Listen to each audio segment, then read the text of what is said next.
Jika kita membutuhkan inspirasi atau hal yang menstimulasi kreativitasmu, kita bisa membaca komik karena di dalamnya dipenuhi dengan kreasi dan kreativitas. Mulai dari penggambaran karakter, plot, hingga berbagai elemen seperti dialog-dialognya. Secara nggak langsung, ini akan menstimulasi munculnya kreativitas dan ide-ide baru dalam otak kita. Kids, siapa yang suka baca komik nih? Genre komik apa yang paling disukai? Mulai dari cerita kehidupan sekolah, kehidupan sehari-hari, hingga cerita-cerita fantasi yang menarik untuk selalu kita tonton. Selain menarik dan menghibur, sama seperti membaca buku, membaca komik juga memiliki banyak manfaat loh. Apa saja manfaatnya? Yuk kita bahas. Hobi membaca komik bisa membawa banyak manfaat jika dilakukan di sela waktu luang dan setelah kita sudah melakukan kewajiban untuk belajar dan mengerjakan tugas.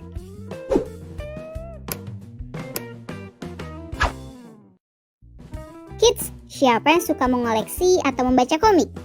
Biasanya, orang-orang yang gemar mengoleksi komik bahkan rela menabung untuk membeli dan melengkapi koleksi komiknya. Cerita bergambar yang menggambarkan beragam adegan dan jalan cerita ini biasanya disukai sebagai bacaan ringan untuk mengisi waktu luang. Membaca komik bisa memudahkan pembacanya untuk mengikuti jalan cerita karena adanya gambar atau ilustrasi yang mendukung imajinasi pembaca. Namun, beberapa orang berpikir bahwa membaca komik gak mendapatkan manfaat apapun untuk pembacanya. Tapi sebenarnya ada loh. Yuk kita cari tahu manfaat apa saja yang bisa didapatkan jika seseorang suka membaca komik. Sebelum kita lanjut videonya, jangan lupa klik tombol subscribe dan tombol loncengnya ya. Meningkatkan imajinasi. Membaca komik akan meningkatkan imajinasi pembacanya. Komik didominasi oleh gambar dan kehadiran tokoh yang unik. Jalan ceritanya juga biasanya imajinatif atau bisa juga tentang kehidupan sehari-hari yang terasa dekat dengan para pembacanya. Gak terlalu banyak narasi tapi dipenuhi dialog yang selain meningkatkan imajinasi juga bisa menambah perbendaharaan kosakata baru bagi pembacanya. Membantu meredakan stres. Ketika sedang suntuk dan perlu menghibur diri, membaca komik bisa jadi salah satu cara untuk meredakannya. Cerita yang seru dari berbagai genre disertai plot ringan dan lugas akan menghibur dan mudah untuk dicerna oleh para pembacanya. Cerita yang seru akan membantu melepaskan dan meredakan stres atau menghilangkan rasa suntuk yang dirasakan seseorang. Mengasah kreativitas. Jika kita membutuhkan inspirasi atau hal yang menstimulasi kreativitasmu, kita bisa membaca komik karena di dalamnya dipenuhi dengan kreasi dan kreativitas. Mulai dari penggambaran karakter, plot, hingga berbagai elemen seperti dialog-dialognya. Secara nggak langsung, ini akan menstimulasi munculnya kreativitas dan ide-ide baru dalam otak kita. Memperkuat daya ingat. Membaca komik ternyata bisa membantu memperkuat daya ingat seseorang loh. Karena adanya visualisasi yang jelas dalam jalan cerita yang disuguhkan, akan lebih mudah mengingat scene-scene atau adegan yang ada dalam sebuah cerita komik. Percakapan yang singkat dan ringan juga lebih mudah untuk diingat dan membekas di benak pembacanya. Menumbuhkan minat baca sejak dini. Minat baca bisa ditumbuhkan sejak dini dengan cara perlahan dan disesuaikan dengan minat anak-anak. Bacaan awal harus menarik mata mereka, sehingga disarankan untuk memilih bacaan yang banyak menampakkan gambar-gambaran yang penuh warna. Komik bisa dijadikan referensi bacaan awal untuk menumbuhkan minat baca anak.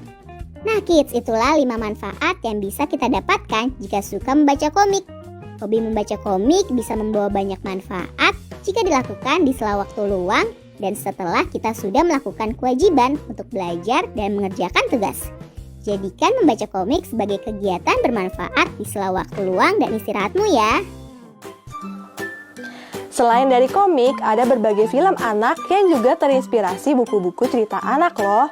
Film-film ini juga memiliki banyak makna yang menarik untuk kita. Ini nih deretan filmnya. Buku cerita anak memang enggak pernah membosankan. Walaupun kehadiran buku cerita anak semakin lama semakin berkurang, namun enggak membuat para sineas untuk tetap berkarya dengan buku cerita anak. Banyak film yang dibuat dengan mengadaptasi dari buku cerita anak. Beberapa film mungkin sudah pernah kita tonton. Perasaan saat membaca buku cerita dan saat buku cerita itu diubah menjadi berbentuk film yang bisa kita lihat tentu saja berbeda. Kira-kira film apa saja ya yang dibuat dari buku cerita anak? Yuk kita cari tahu. Sebelum kita lanjut videonya, jangan lupa klik tombol subscribe dan tombol loncengnya ya. A Bear Called Paddington. Film A Bear Called Paddington merupakan salah satu film yang diambil dari buku cerita anak dengan judul yang sama. Buku ini pertama kali terbit pada tahun 1958 dan menjadi buku pertama dari serial cerita Paddington. Pencipta tokoh ini merupakan Michael Bond yang berasal dari Inggris dan Peggy Fortnum sebagai ilustratornya. Film ini menceritakan Paddington, si beruang saat pertama kali tiba di London dari Peru. Saat menunggu keluarga Brown, Paddington menunggu di stasiun Paddington di London. Keluarga Brown merawat Paddington dengan baik di rumah mereka. Menurut versi film, terdapat 2 seri. Seri pertama rilis pada tahun 2014, sedangkan Paddington 2 dirilis tahun 2017. The Story of Ferdinand. People think they got you all figured out based on how you look. But it's not that simple. Especially when it comes to me. Buku yang satu ini sudah pernah difilmkan tahun 1938. Kemudian dibuat versi terbarunya dengan judul Ferdinand yang rilis tahun 2017. Buku cerita ini merupakan karya Munro Leith dan digambar oleh Robert Lawson. Dalam buku ini diceritakan tentang seekor banteng bernama Ferdinand yang bertubuh besar, namun ia nggak suka bertarung seperti banteng lainnya. Ferdinand lebih suka bermain di taman yang berbunga meskipun badannya paling besar di antara banteng lainnya. The Lorax. The Lorax merupakan buku cerita anak karya Dr. Seuss. Nama Dr. Seuss tentu enggak asing di telinga kita. Theodore Seuss merupakan nama pena Dr. Seuss untuk karya-karya yang ia tulis dan gambar sendiri. Film adaptasi ini dirilis tahun 2012. The Lorax mengisahkan seorang juru bicara pohon. Pohon-pohon bersedih karena banyak teman-temannya yang ditebang oleh orang yang bernama Wanster. Selain pohon-pohon yang sedih, hewan-hewan juga ikut bersedih karena mereka kehilangan tempat tinggal mereka. Ketika pohon-pohon di hutan banyak ditebang, mereka nggak punya rumah lagi. Where the Wild Things Are. Film ini merupakan film adaptasi dari buku cerita anak yang berjudul sama. Buku cerita bergambar karya Maurice Sendak yang diterbitkan pada tahun 1963 berhasil divisualisasikan menjadi film dan rilis pada tahun 2009.